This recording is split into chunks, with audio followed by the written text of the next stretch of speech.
Hello friends, welcome back to my channel. तो चलिए आज हम स्टार्ट करते हैं अपना एक नई शुरुआत। वो क्या है, दैट इज़ केमिस्ट्री। तो जो केमिस्ट्री में आपको यहाँ पे पढ़ाऊँगा वो विद नोट्स पढ़ाऊँगा। नोट्स मैंने बनाए हुए हैं पहले ही, और उसके साथ साथ मैं आपको एक तरह से इसमें से पढ़ाऊँगा और समझाऊँगा क्या चीज़ें क्या होती है। सो स्टार्ट करने से पहले मैं आपको बता देता हूँ, ये जो मैं इस जो केमिस्ट्री का लेवल हमारा रहेगा वो लाइक एनडीए एग्ज़ाम के लिए और जितने भी आपके एक तरह से वन डे एग्ज़ाम होते हैं एसएससी वगैरह में, जिस एग्ज़ाम में भी आपके केमिस्ट्री पूछी जाती है from basic note and brief in, जो बेसिक केमिस्ट्री होती है एक तरह से, वो मैं आपको यहाँ पे कराऊंगा। तो चलिए अपनी स्टार्ट करते हैं केमिस्ट्री। तो सबसे पहले हम केमिस्ट्री में क्या पढ़ेंगे कि केमिस्ट्री सब्जेक्ट बनाया किस लिए गया है क्या चीज़। तो उसमें क्या है, देखिए केमिस्ट्री जो है हमारे पास एक ब्रांच है साइंस की, the branch of science that deals with the study of matter, जो कि किस किस के साथ डील्स करता है। साइंस की एक ब्रांच है जो कि डील करता है किस किस के साथ, study of matter, its composition. कहने का मीन्स ये है यहाँ पे जो केमिस्ट्री है, केमिस्ट्री के अंदर हम एक तरह से स्टडी ऑफ मैटर की क्या करते हैं, स्टडी करते हैं, जिसमें कि स्टडी में हम क्या क्या करते हैं, इट्स कंपोजिशन, कि उसके कंपोजिशन, मैटर के कंपोजिशंस क्या क्या है, मैटर के कंपोजिशंस के बारे में बात करते हैं हम, स्ट्रक्चर के बारे में बात करते हैं, प्रॉपर्टीज़ के बारे में बात करते हैं, एंड देयर रिएक्शंस, और उनकी different different types of reactions क्या होगी, मैटर की डिफरेंस रिएक्शंस क्या होगी। तो आपको केमिस्ट्री समझ में आया क्या होता है। केमिस्ट्री होता है the branch of science that deals with the study of matter, its composition, structure, properties and there reactions. तो देखिए नेक्स्ट हमारे पास आता है ब्रांच ऑफ केमिस्ट्री। हमारे पास एक इम्पोर्टेंट जो है, एक तरीके से बोल सकते हैं, तीन तरह की मेन ब्रांचेज होती है केमिस्ट्री में, that is inorganic chemistry, organic and physical chemistry. Inorganic chemistry में हम क्या करते हैं, इनऑर्गेनिक केमिस्ट्री में studies the structure and properties of material that doesn't have carbon element. आपको पता है जो ऑर्गेनिक केमिस्ट्री है, ऑर्गेनिक जो केमिस्ट्री के अंदर हम स्टडी करते हैं वो एक तरीके से कार्बन कंटेनिंग कंपाउंड्स की स्टडी करते हैं, जो हाइड्रोजन और कार्बन रहते हैं। सबसे पहला जो हमारे पास ऑर्गेनिक कंपाउंड आया था वो क्या था, urea, NH2CONH2, that is what, urea. So inorganic chemistry में हम क्या करते हैं, हम स्टडी करते हैं structure properties of material that don't have, जिसके पास क्या नहीं रहते, कार्बन एलिमेंट नहीं रहते। और ऑर्गेनिक केमिस्ट्री में हम क्या स्टडी करते हैं, ऑर्गेनिक केमिस्ट्री में हम स्टडी करते हैं studies the structure and properties of carbon. इसके अंदर क्या करते हैं, स्ट्रक्चर प्रॉपर्टीज ऑफ कार्बन के बारे में हम बात करते हैं, कंटेनिंग कंपाउंड्स, जो वे कंपाउंड्स के बारे में बात करते हैं ऑर्गेनिक केमिस्ट्री के अंदर, जो अपने अंदर क्या कंटेन करता है, सम स्ट्रक्चर ऑफ कार्बन जिसके अंदर मिलती हो, प्रॉपर्टीज ऑफ कार्बन मिलती हो, उन कंपाउंड्स के बारे में बात करते हैं। और फिजिकल केमिस्ट्री में हम क्या करते हैं, फिजिकल केमिस्ट्री में हम studies the law and principle of chemical reactions. देखिए क्या कह रहा है, फिजिकल केमिस्ट्री के अंदर हम सिर्फ क्या करते हैं, जैसे आप 11th क्लास में हो तो आपके पास केमिस्ट्री के दो पोर्शन हो गए, that is first one is physical chemistry and then what, organic and inorganic chemistry. So physical chemistry के अंदर हम स्टडी करते हैं उन लॉज की एंड प्रिंसिपल्स की, सिद्धांतों की, ऑफ केमिकल रिएक्शंस, जो केमिकल रिएक्शंस में लॉ यूज़ होते हैं, सिद्धांत प्रिंसिपल्स यूज़ होते हैं, उनके बारे में हम फिजिकल केमिस्ट्री के अंदर बात करते हैं। ये आपके पास डेफिनेशन लिखी हुई है, studies the law and principle of chemical reactions and behaviour of material. Okay, तो नेक्स्ट टॉपिक हमारे पास क्या आता है, very important topic related to this chapter. Chapter का नाम क्या है, हमारे चैप्टर का नाम है हमारा matter and its compound. So matter देखिए क्या होता है, मैटर और उसके कंपोजिशन देखते हैं हम कि मैटर होता क्या है, कैसे बनता है, उसकी स्ट्रक्चर क्या है, कंपोजिशन, उसकी बनावट क्या है। तो मैटर क्या होता है, anything that occupy space and has mass. Matter क्या होता है, मान लीजिए आपके पास ये पेन है, ये क्या है, मैटर है, और ये क्या कर रहा है, छोटा सा स्पेस ऑक्यूपाई कर रहा है, और इसके कुछ क्या है, उसके पास कुछ मास भी होगा ऑफ कोर्स होगा। सो वही क्या है, मैटर है। तो anything that occupy space and has मास, वो सब कुछ जो ऑक्यूपाई करता है स्पेस, जगह को, और मास को, कुछ उसके पास क्या हो, कुछ मास हो, वही क्या है हमारे पास, मैटर कहलाता है। They are made up of small particles. मान लीजिए आपने चौक देखिए, चौक चौक जब हम लिखते हैं तो लिखते लिखते लिखते लिखते बोर्ड पे हम देखते हैं या फिर हम फर्श पे देखते हैं, छोटे छोटे पार्टिकल्स गिरे रहते हैं। चौक भी हमारे पास एक क्या है, मैटर है, पूरा का पूरा क्या है, मैटर है।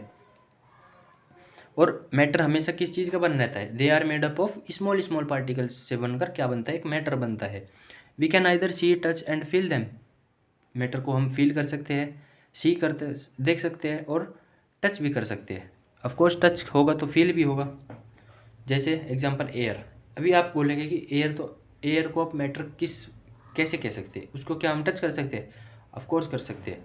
जब आप देखिए साइकिलिंग करते हो या फिर आप दौड़ते हो तो आपको क्या होती है, हवा महसूस होती है ना। सो वही क्या है, एयर भी एक मैटर का क्या है, कंपोजिशन है। मैटर से ही एयर बनती है, छोटे छोटे पार्टिकल से ही तो एयर बनती है। O2 oxygen. उसके बाद वाटर भी आपका मैटर है, ऑक्सीजन भी आपके पास मैटर है, सॉइल भी, आपका पेन भी, आप भी तो छोटे छोटे पार्टिकल से बने हो, आप भी तो एक मैटर के अंदर रहते होगे ना। सो और नेक्स्ट टॉपिक चलते हैं हमारे। उसके बाद एक डेफिनेशन है छोटी सी आपके पास, इसमें क्या दर्शाया गया है, इस डेफिनेशन में बोला गया है, what is energy, what can you understand by energy. So energy से देखिए हम क्या समझ सकते हैं, energy can be defined as the capacity to supply heat और डू वर्क। एनर्जी क्या होती है, energy can be defined, energy को हम डिफाइन कर सकते हैं as the capacity to supply heat और डू वर्क। देखिए जैसे आपके पास, मान लीजिए आप हो, आप सुबह उठे, सुबह उठने के बाद आप दौड़ने गए, दौड़ने के बाद जो आपने जो शाम के वक्त, पिछले शाम के वक्त, रात के वक्त खाना खाया था, वो आपने सुबह कंज्यूम कर लिया, मीन्स उसका यूज़ कर लिया। सो आपने अपने अंदर क्या किया, अपने अंदर आपने फ्यूल लिया, मीन्स आपने खाना खाया, उस फ्यूल को हम क्या बोल सकते हैं, वो उसकी एक कैपेसिटी है। तो capacity to supply heat to do work. और सुबह ही आपने रेस मार दी, रेस मारने के वक्त आप क्या हो गए, आपने जो आपके फूड से जो एनर्जी कंज्यूम हुई थी, जो एनर्जी आपके बॉडी के द्वारा एब्जॉर्ब की गई थी, वो आपने सुबह क्या कर ली, यूज़ कर ली। वही हमारे पास क्या होती है, एनर्जी होती है। Energy can be defined as the capacity, वो कैपेसिटी, वो क्षमता टू सप्लाई हीट और डू वर्क। एग्जाम्पल लाइट भी किस चीज़ की बनी हुई है, एनर्जी। लाइट भी एक एनर्जी का फॉर्म है। Like then sound is also form of energy, heat is also form of energy, nuclear, mechanical, chemical and electrical energy, ये क्या होती है, एक तरह से इतनी तरह की हमारे पास एनर्जी होती है। न्यूक्लियर पावर स्टेशन देखे आपने, वहाँ पे न्यूक्लियर एनर्जी का यूज़ होता है। और अभी नेक्स्ट टॉपिक देखते हैं, matter can be classified in 2 different ways. Matter को हम दो अलग अलग तरीक़ों से क्या कर सकते हैं, डिफाइन कर सकते हैं। ऑन द बेसिस ऑफ, किसके बेसिस पर कर सकते हैं हम क्लासीफाई इसको, their physical and chemical properties. देखिए कुछ मैटर है, मैंने आपको जैसे केमिस्ट्री में बताया था, composition, structure, properties and there reactions के बारे में पढ़ते हैं मैटर की हम यहाँ पे। सो यही बात यहाँ पे लिखी है कि हम मैटर को क्लासीफाई कर सकते हैं 2 वेज में। जैसे on the basis of physical and chemical properties, matter की देखिए कुछ फिजिकल प्रॉपर्टीज़ भी होती है। जैसे मान लिए ये पेन है, इस पेन का फिजिकल काम क्या है, लिखना। और इसके केमिकल प्रॉपर्टी क्या है, केमिकल प्रॉपर्टी है, अगर मैं इसको मान लीजिए इसको जला देता हूँ तो ये मेल्ट होगी, मेल्ट होने के बाद ये कार्बन डाइऑक्साइड प्रोड्यूस करेगी, तो क्या इसकी केमिकल प्रॉपर्टीज़ है। ओके फ्रेंड्स, उसके बाद हम आते हैं मैटर की ओर, कि मैटर को देखिए हमने 2 तरीक़ों से बताया था आपको अभी लास्ट में, कि on the basis of physical and chemical properties के बेस पे हम क्या कर सकते हैं, मैटर को 2 तरीक़ों से डिफ्रेंशिएट कर सकते हैं। सो मैटर आपके पास 2 तरीके से पाया जाता है, एक प्योर सब्सटेंस, एक इम्प्योर सब्सटेंस।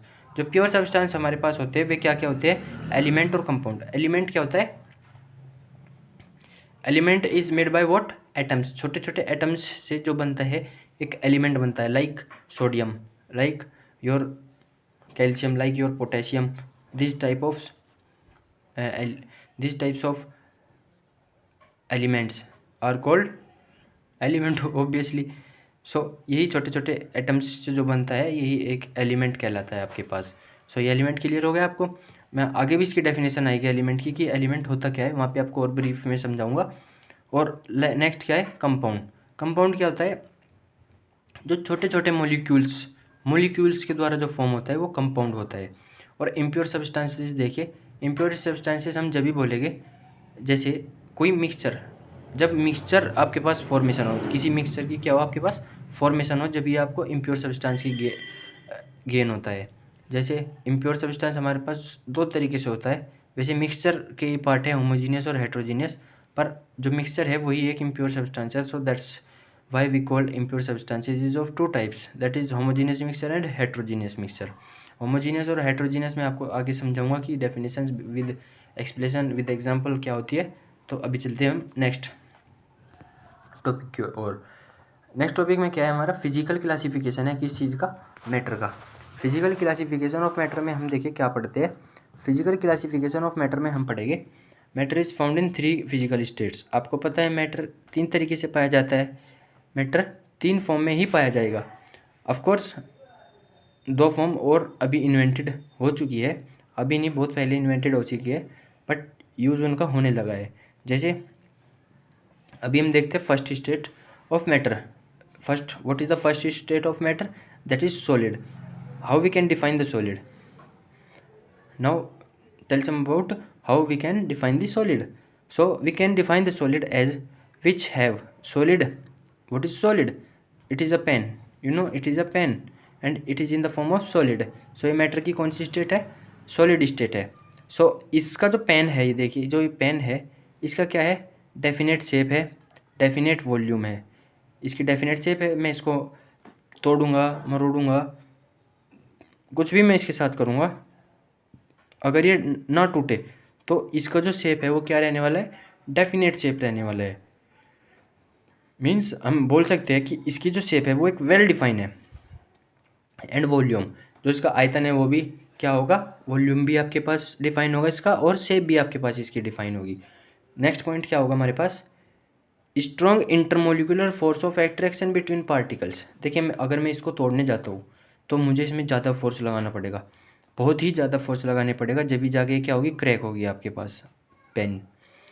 सो इसका कारण क्या है, इसका कारण ये है, जो ये छोटे छोटे पार्टिकल से जो बना है पेन, मैटर जो छोटे छोटे पार्टिकल से बना है, वो क्या होता है, एक स्ट्रॉन्ग इंटरमोलिकुलर फोर्स के द्वारा बंधा रहता है। इसके जो पार्टिकल्स है वो स्ट्रॉन्ग इंटरमोलिकुलर फोर्स मीन्स अंदरूनी फोर्स, जो अंदर इसके लगा है पार्टिकल्स के बीच में, जो फोर्स ऑफ अट्रैक्शन है इसके, वो बहुत ही स्ट्रॉन्ग है बिटवीन पार्टिकल्स, ओके, जिसके कारण ये नहीं टूट पाता। वेरी लेस इंटरमोलिकुलर स्पेस, देखिए अगर इंटरमोलिकुलर फोर्स ज़्यादा है, intermolecular force of attraction between particles ज़्यादा है, स्ट्रॉन्ग है, मजबूत है, सो उससे आप क्या समझते हैं, उससे आप समझे कि जो इंटरमोलिकुलर, जो अंदरूनी जो जगह है किसी भी मैटर के अंदर, सॉलिड के अंदर, वो भी क्या होगी, कम होगी।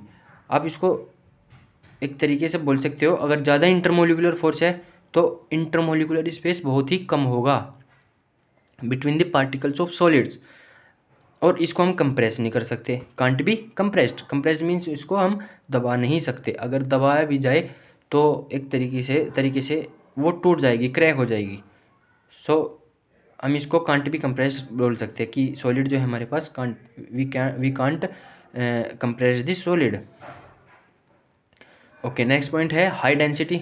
हाई डेंसिटी होती है, घनत्व जो होता है इसका बहुत ही हाई होता है, बिकॉज इंटरमोलिकुलर फोर्स बहुत ज़्यादा है और इंटरमोलिकुलर स्पेस भी बहुत कम है। सो इंटरमोलिकुलर फोर्स ज़्यादा होने के कारण और इंटरमोलिकुलर स्पेस कम होने के कारण जो इसकी डेंसिटी है वो बहुत ही हाई होती है, और जो इसका मेल्टिंग और बॉइलिंग पॉइंट है वो भी हाई होता है। क्यों होता है, क्योंकि जो इंटरमोलिकुलर फोर्स है बिटवीन द पार्टिकल्स वो बहुत ज़्यादा है, और उसको तोड़ने के लिए मेल्टिंग और बॉइलिंग पॉइंट क्या होना चाहिए। अगर हम मान लीजिए सॉलिड को मेल्ट कर रहे हैं तो उसका जो मेल्टिंग और बॉइलिंग पॉइंट होता है वो बहुत ही ज़्यादा हाई होता है। और particle can't be moved, only vibrated on their fix position. और आपको पता है जो पार्टिकल्स है सॉलिड के, मैटर जो सॉलिड है, कोई भी चीज़ है सॉलिड, मान लीजिए पेन ही है, आप कुछ भी एग्जांपल ले सकते हैं, नट बोल्ट है, इस तरीके से। सो पार्टिकल जो होते हैं can't be moved on, can't be moved, जो पार्टिकल होते हैं वो इधर से उधर नहीं जा पाते। पार्टिकल्स इंटरमोलिकुलर स्पेस के कारण बहुत कम होने के कारण और इंटरमोलिकुलर फोर्स ज़्यादा होने के कारण इधर से उधर मूव नहीं कर पाते पार्टिकल, वो एक ही जगह बंधे रहते हैं और अपनी ही फिक्स्ड पोजीशन पे क्या करते रहते हैं, वाइब्रेट करते रहते हैं। और नेक्स्ट पॉइंट देखिए हमारे पास क्या है, solid can not be phloem. Solid आपको पता है फ्लो नहीं हो सकता, ओनली लिक्विड और गैसियस स्टेट हमारे पास ऐसी होती है जो फ्लो हो सकती है, जो बहने के काबिल है। तो सॉलिड हमारे पास बह नहीं सकता, mean solid can not be flow. उसके बाद आते हैं हमारे काइनेटिक और थर्मल एनर्जी, बहुत ही इंपॉर्टेंट है 2 पॉइंट। मैं आपको इसमें एक रिलेशन बता देता हूँ। जो काइनेटिक एनर्जी, सॉरी, जो इंटरमोलिकुलर फोर्स होता है, इंटरमोलिकुलर फोर्स होता है वो काइनेटिक एनर्जी के रेसिप्रोकल होता है। मान लीजिए अगर इंटरमोलिकुलर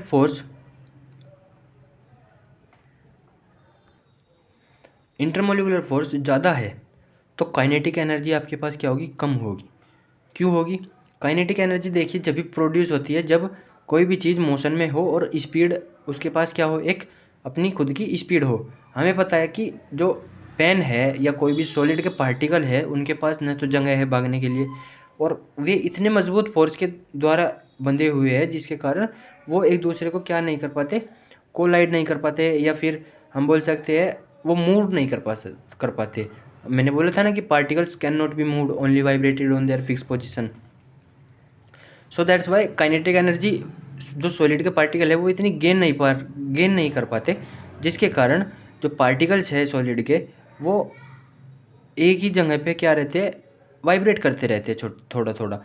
सो काइनेटिक एनर्जी यहाँ पे क्या होगी, मिनिमम होगी। सॉलिड मैटर की सॉलिड स्टेट में क्या होगी, पार्टिकल्स के बीच में एनर्जी, काइनेटिक एनर्जी मिनिमम होगी। और थर्मल एनर्जी देख लेते हैं। थर्मल एनर्जी भी जब भी बढ़ती है तब क्या होता है, अगर हम मान लीजिए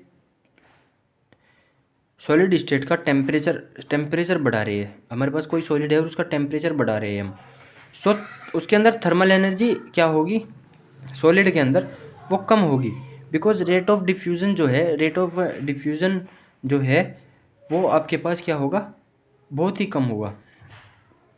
सो थर्मल एनर्जी में हमारे पास क्या हो जाएगी, very low. Thermal energy is also very low. Okay, अभी चलते हैं हम लिक्विड की ओर। तो देखिए लिक्विड क्या होता है। लिक्विड आपके पास ये भी एक स्टेट है मैटर की, एक ये भी ब्रांच, नोट ए ब्रांच, हम ब्रांच नहीं बोल सकते इसको, ये एक स्टेट है मैटर की लिक्विड फॉर्म में। सो हमें पता है अगर हमारे पास लिक्विड होता है तो उसका सिर्फ वॉल्यूम डिफाइन होता है। वॉल्यूम क्या रहता है, फिक्स रहता है। बट जो उसका डेफिनेट जो शेप है, मान लीजिए उसको आप गिलास में रख रहे हैं, वो सिलेंड्रिकल शेप का हो जा रहा है लिक्विड। वहीं आप उसको किस में रख रहे हैं, बकेट में रख रहे हैं तो बाल्टी की शेप ले लेता है लिक्विड। सो इसके पास जो होता है डेफिनेट शेप नहीं होती, बट डेफिनेट क्या होता है, वॉल्यूम होता है। और हाँ, इसके अंदर जो इंटरमोलिकुलर फोर्स है ऑफ अट्रैक्शन है वो वीक होता है। वीक क्यों होता है, अगर देखिए वीक ना होता तो ये भी एक तरह से सॉलिड की तरफ इसकी फॉर्मेशन हुआ करती, सॉलिड की तरफ फॉर्मेशन हुआ करती। सो हम इसे कह सकते हैं कि जो पार्टिकल्स है लिक्विड के वो किसी भी चीज़ के शेप ले पा रहे हैं। सो इससे हम क्या कंक्लूजन निकाल सकते हैं, इससे हम कंक्लूजन निकाल सकते हैं जो इंटरमोलिकुलर फोर्स है हमारा लिक्विड के पार्टिकल्स के बीच में वो बहुत ही कम है। वो ना के बराबर नहीं कह सकते, कम है, वीक है, कमज़ोर है। और लार्ज इंटरमोलिकुलर स्पेस, देखिए अगर इंटरमोलिकुलर फोर्स आपके पास कम है तो लार्ज क्या होगा, इंटरमोलिकुलर स्पेस होगा। क्योंकि वो किसी भी चीज़ के, मान लीजिए आप उसको टब में रख रहे हैं, अभी टब में रखने के बाद वो टब की शेप ले रहा है। टब की शेप लेने के कारण उसके अंदर जो इंटरमोलिकुलर स्पेस है, जो पार्टिकल्स के बीच में स्पेस है, वो भी तो ज़्यादा हुआ होगा ना, तो तभी तो उसने शेप ली उसकी टब की और बकेट की, कभी गिलास की। So we can said that what, liquid के बारे में हम बोल सकते हैं कि लार्ज इंटरमोलिकुलर स्पेस, इसके अंदर क्या दिखाई देता है हमको, लार्ज इंटरमोलिकुलर स्पेस हमको दिखाई देता है। और कैन बी कंप्रेस्ड। आपको पता है लिक्विड और गैस ही दो ऐसी चीज़ें हैं जिनको हम कंप्रेस कर सकते हैं, सॉलिड को थोड़ा ना आप कंप्रेस कर सकते हैं। उसके बाद low density, melting point and boiling point is low, not a low, low हम नहीं कह सकते। मान लीजिए वाटर है 100 डिग्री सेल्सियस, उसका क्या है, मेल्ट बॉइलिंग पॉइंट है, वाटर का बॉइलिंग पॉइंट क्या है 100 डिग्री सेल्सियस। 100 डिग्री सेल्सियस जो है थोड़ा कम टेम्परेचर नहीं होता, बहुत ज़्यादा टेम्परेचर होता है। सो हम बोल सकते हैं जो लिक्विड है, सॉलिड से तो देखिए लिक्विड की डेंसिटी क्या होती है, लो होती है, और मेल्टिंग पॉइंट और बॉइलिंग पॉइंट भी क्या होता है, लो होता है, बिकॉज सॉलिड के पार्टिकल बहुत ही ज़्यादा इंटरमोलिकुलर फोर्स के कारण बंधे रहते हैं, जिनके कारण उनके अंदर इंटरमोलिकुलर फोर्स, इंटरमोलिकुलर स्पेस बहुत ही कम रहता है। सो लिक्विड में हम क्या कहेंगे, low density, have a low density, melting point and boiling point is also low. Next चलते हैं, particle can oscillate over one another. अगर देखिए इंटरमोलिकुलर स्पेस आपके पास ज़्यादा है और weak intermolecular force of attraction है, तो जो पार्टिकल्स है लिक्विड के वो एक दूसरे से कोलाइड करेंगे तो वो एक दूसरे के ऊपर क्या कर रहे हैं, ओसिलेट कर रहे हैं, तैर रही है एक तरह से। और कैन भी फ्लो, ये बह भी सकता है, मीन्स फ्लो भी कर सकता है वाटर।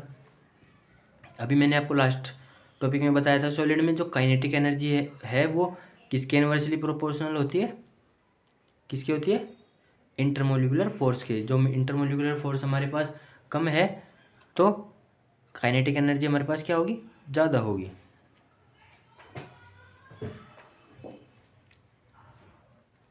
उसके बाद आते हैं kinetic energy is more than solid और thermal energy is higher than solid. Rate of diffusion जो है हमारे पास क्या होता है, ग्रेटर देन सॉलिड होता है। उसके बाद आते हैं gas. What is gas, gas is also a state of matter which deals with the gaseous phenomenons. So इसमें देखिए ये क्या बोल रहा है आपको, no definite shape, definite shape तो होती ही नहीं गैस की, एंड वॉल्यूम, और वॉल्यूम और गैस का जो शेप है वो डेफिनेट होता ही नहीं, इनफाइनाइट तक एक्सपेंडिबिलिटी होती है इसकी, गैस की। आप यहाँ पे परफ्यूम या बॉडी स्प्रे अपने ऊपर स्प्रे कीजिए और पता लगा बाहर कोई खड़ा है और वो आपको बोल रहा है भाई आपने तो बड़ा अच्छा सेंट या बॉडी स्प्रे लगाया है, तो हम बोल सकते हैं ना कि जो रेट ऑफ डिफ्यूज़न है गैस का वो वेरी हाई है, बहुत ही ज़्यादा हाई है, because very weak intermolecular force of attraction होता है गैसियस पार्टिकल्स के बीच में, और वेरी लार्ज इंटरमोलिकुलर स्पेस होता है।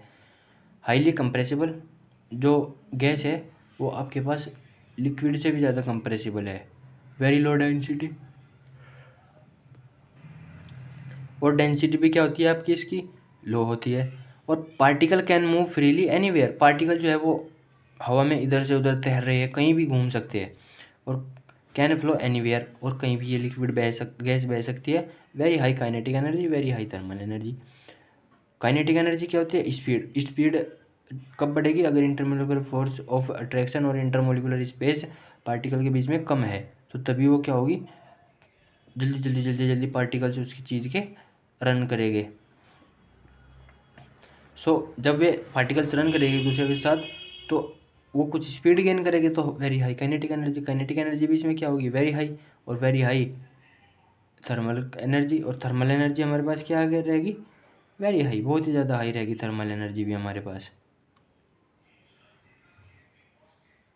और इसमें हम एक पॉइंट और लिख रखा है, rate of diffusion is very low.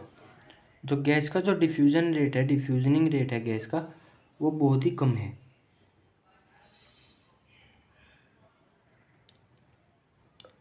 Not so enough but greater than solid, जो रेट ऑफ डिफ्यूजन है गैसियस पार्टिकल्स का, गैसियस स्टेट ऑफ मैटर, वो very high thermal energy, rate of diffusion is very high. जो thermal energy आपके पास यहाँ पे रहेगी इसमें gaseous particles, gaseous state of matter में, वो क्या होगी, हाई रहेगी, वेरी हाई। सो थर्मल एनर्जी देखते हैं, थर्मल एनर्जी क्या होता है, थर्मल एनर्जी ऑफ पार्टिकल, देखिए थर्मल एनर्जी क्या होता है, थर्मल एनर्जी होता है हमारे पास, बोल सकते हैं thermal energy of particle depend on temperature. जो कि जब भी आपका टेम्परेचर बढ़ेगा, मान लीजिए जब भी आपका टेम्परेचर बढ़ेगा सो थर्मल एनर्जी क्या होगी, जो पार्टिकल्स होगी वे ज़्यादा क्या एक तरह से फुदकना शुरू कर देंगे, ओवरलैप एक दूसरे के ऊपर ओवरलैप करना शुरू कर देंगे, वाइब्रेशन ज़्यादा होगी।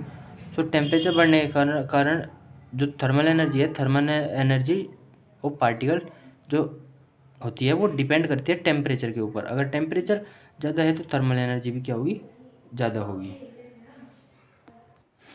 और फोर्स ऑफ अट्रैक्शन किसके ऊपर डिपेंड करता है, प्रेशर के ऊपर। सो फोर्स ऑफ अट्रैक्शन हमारे पास किसके ऊपर डिपेंड करता है, प्रेशर।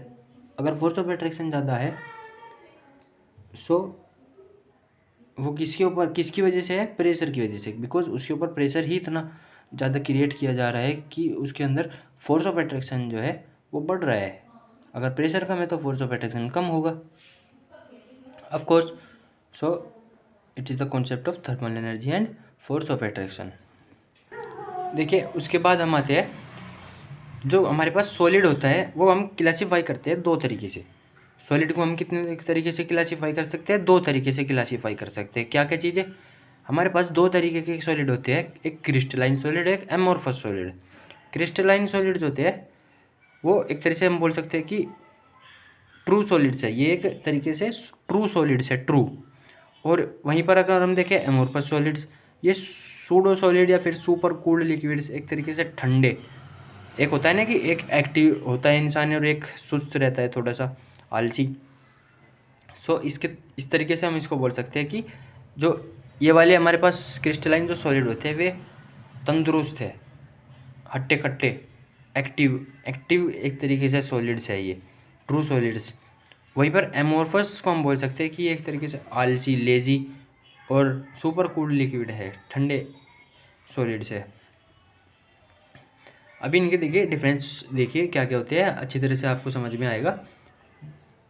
जो हमारे पास क्रिस्टलाइन सॉलिड्स होते हैं उनके अंदर जो पार्टिकल्स का अरेंजमेंट होता है वो रेगुलर होता है। रेगुलर में मतलब हम बोल सकते हैं, जैसे मान लीजिए आप, ये आपके पास, सॉरी मैं किताब ले लेता हूँ, अपनी एक बुक ले लेता हूँ। ये आपके पास पार्टिकल्स है, छोटे छोटे पार्टिकल्स, ये आपके पास पार्टिकल्स है। तो आपको क्या दिखाई दे रहा है, इसके अंदर जो अरेंजमेंट है वो रेगुलर है। देखिए इसके नीचे जस्ट, फिर इसके आगे, फिर इसके नीचे, इसके नीचे, इसके नीचे, इसके नीचे, इसके ऊपर, ऊपर ऊपर, रेगुलर अरेंजमेंट आपको यहाँ पे दिखाई दे रहा है पार्टिकल्स का।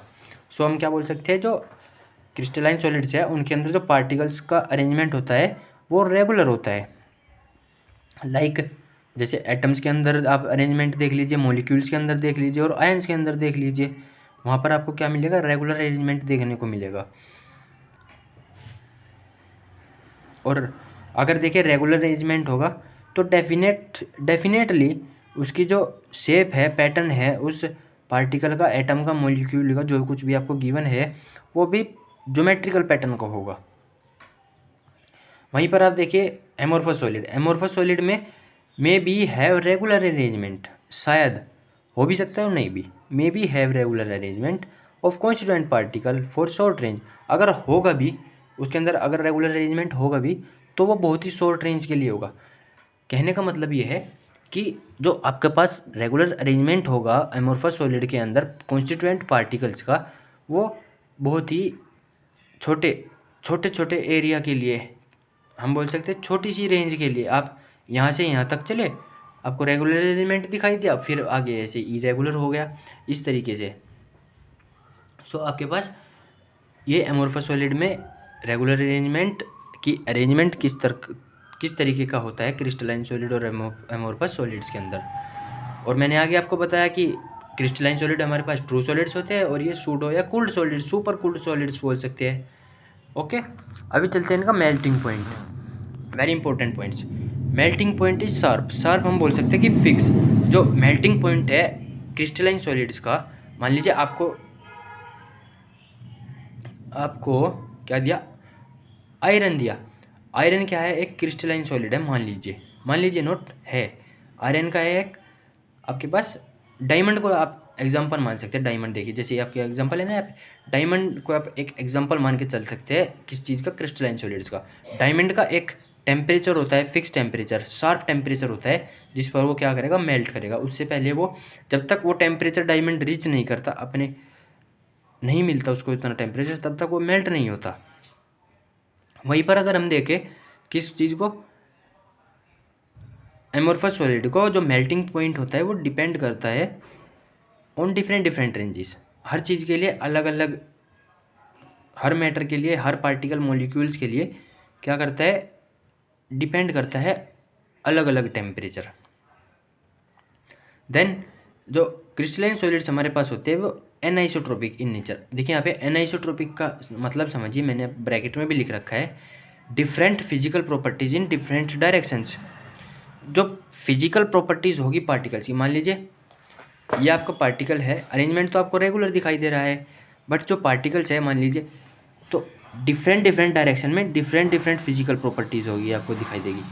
मान लीजिए आप इस डायरेक्शन में जा रहे हैं तो यहाँ पे आपको कुछ और तरीके की क्या दिखाई देगी, अरेंजमेंट दिखाई देगी। ऐसे जा रहे हैं क्रॉस वाइज तो कुछ और अरेंजमेंट दिखाई देगी। सो हम बोल सकते हैं कि जो अरेंजमेंट होता है, जो एनाइसोट्रोपिक इन नेचर होता है क्रिस्टलाइन सॉलिड, वो क्या करता है, वो different physical properties in different direction shows करता है। वहीं पर आइसोट्रोपिक, एनाइसोट्रोपिक क्या है, क्रिस्टलाइन सॉलिड, और आइसोट्रोपिक क्या है, amorphous solid. Isotropic in nature क्या होता है, same physical properties in different direction, same physical properties in different direction. आप किसी भी डायरेक्शन में चले जाइए, आपको सेम फिजिकल प्रॉपर्टीज मिलेगी। ये मैंने कुछ आपके पास एग्जाम्पल दिया है, आप उनको पढ़ लीजिएगा। ओके, तो अभी चलते हैं हम नेक्स्ट पॉइंट पर। नेक्स्ट पॉइंट हमारे पास क्या है, देखिए नेक्स्ट पॉइंट है हमारे पास other stages and state of matters, या आपको एनडी लेवल का एक तरीके से हम बोल सकते हैं कि केमिस्ट्री हम पढ़ रहे हैं। एनडी लेवल में आपके इतने ही बेसिक पूछी जाती है chemistry. Other stages and states of matter. Other stages क्या है मैटर की, दो स्टेजेस और अलग से हम मानते हैं मैटर की होती है। That what, first one is plasma. Plasma होता है एक अदर स्टेज है मैटर की। क्या है प्लाज्मा के अंदर, देखते हैं। प्लाज्मा होता है हमारे पास the state consist super energetic and super excited particle. Plasma में हम किसको मानते हैं, क्या मानते हैं, प्लाज्मा को बोलते हैं वो स्टेट है मैटर की जो कि कंसिस्ट करती है अपने अंदर क्या, super energetic and super excited particle. मान लीजिए आपके पास NaCl है, फॉर एग्जांपल आपके पास NaCl है। सो Na में आप इसको छोड़िए, NaCl को छोड़िए, आप सन या स्टार मान लीजिए, सन है आपके पास। सन में क्या होता है, हाइड्रोजन एक दूसरे के साथ कोलाइड करके क्या बनाते हैं, हीलियम बनाते हैं। सो हम बोल सकते हैं कि जो प्लाज्मा है वो किसके अंदर मिल सकता है हमको, सन के अंदर। सन के अंदर क्या मिल सकता है, प्लाज्मा मिल सकता है। तो अब हम क्या कहेंगे कि जो सन के अंदर जब हमें हाइड्रोजन दिखाई देते हैं, तो वो हाइड्रोजन जो एक पार्टिकल है, एटम है, वो इतना एनर्जेटिक है कि वो एक दूसरे से कोलाइड करके क्या बनाते हैं, हीलियम आयंस बनाते हैं। So it occur when matter is heated to very high temperature. Sun का टेम्परेचर क्या है, वेरी हाई है। So that's why we find what, hydrogen atom there. जब हाइड्रोजन एक दूसरे से कोलाइड करते हैं तो क्या बना लेते हैं, हीलियम बना लेते हैं। So kinetic energy is very high. So अगर एक दूसरे के साथ कोलाइड होने के बाद क्या बन रहा है, प्लाज्मा आपके पास फॉर्म हो रहा है वेरी हाई टेम्परेचर पर।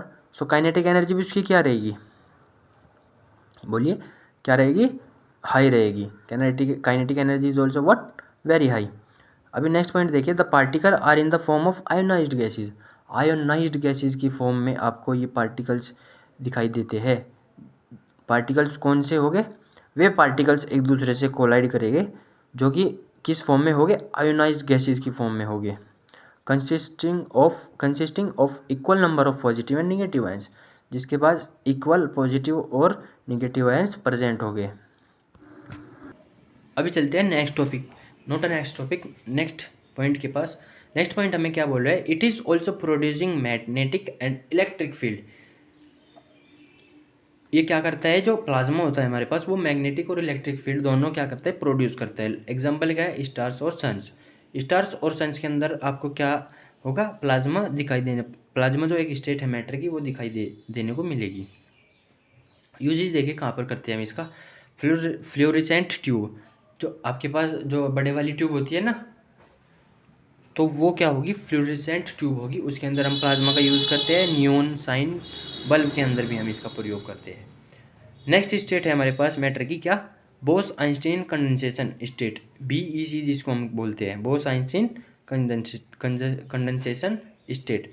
ये जो है डिस्कवर की गई थी 1920 में बाय SN बोस और आइंस्टाइन के द्वारा। इसमें क्या होता है, ये एक फॉर्म है मैटर की जो कि क्या करती है, बनती है by cooling a gas of extremely low density. उस गैस को कूल करने के बाद जिसका डेंसिटी क्या हो, वेरी लो हो। जिस गैस की डेंसिटी बहुत लो है, बहुत ही ज़्यादा कम है, उस गैस को अगर हम कूल कर दे अबाउट किसके लगभग 100,000 of density of normal air,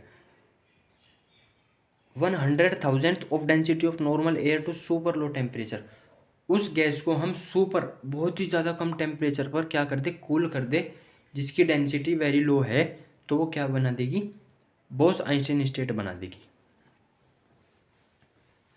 जो कि मैटर की क्या है, एक फॉर्म है। नेक्स्ट पॉइंट देखिए, atom join together and form A super atom. इस प्रोसेस के अंदर जब हम किसी वेरी लो डेंसिटी वाली गैस को बहुत ही लो टेम्परेचर पे, सुपर लो टेम्परेचर पे कूल करेंगे, तो वो क्या करते हैं, वो एटम जो होते हैं उस गैसियस गैस के, वो एक दूसरे से क्या करते हैं, ज्वाइन हो जाते हैं, एक दूसरे से अटैच हो जाते हैं and form A super atom, और क्या बना लेते हैं, सुपर एटम एक फॉर्मेशन कर देते हैं। The motion of molecules particle is negligible. देखिए जब एटम ज्वाइन हो गए टुगेदर एक दूसरे से और सुपर एटम बना लेंगे, उसके बाद देखिए जो इंटरमोलिकुलर फोर्स होगा वो क्या होगा, बहुत ही ज़्यादा होगा इसके अंदर। इंटरमोलिकुलर फोर्स क्या होगा, बहुत ही ज़्यादा होगा। सो इसके कारण फोर्स ज़्यादा होने के कारण और इंटरमोलिकुलर स्पेस कम होने के कारण ये क्या करते हैं, इनका जो पार्टिकल्स का मोशन होता है, मोलिक्यूल्स पार्टिकल्स का जो मोशन होता है इस स्टेट के अंदर, वो नेग्लिजिबल होता है, ना के बराबर होता है।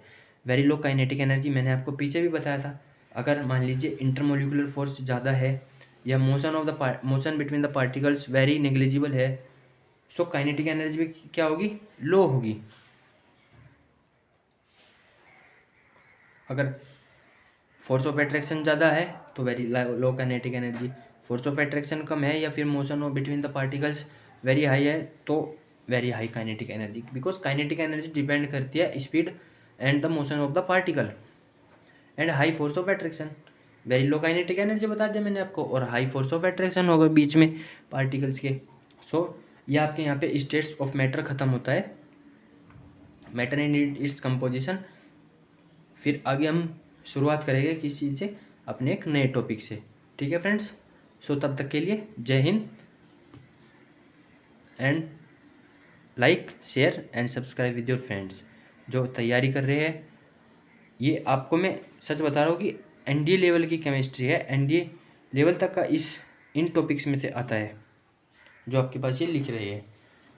सो हम इसको आगे बढ़ाएंगे कल। So thank you, like share and subscribe this channel for more videos.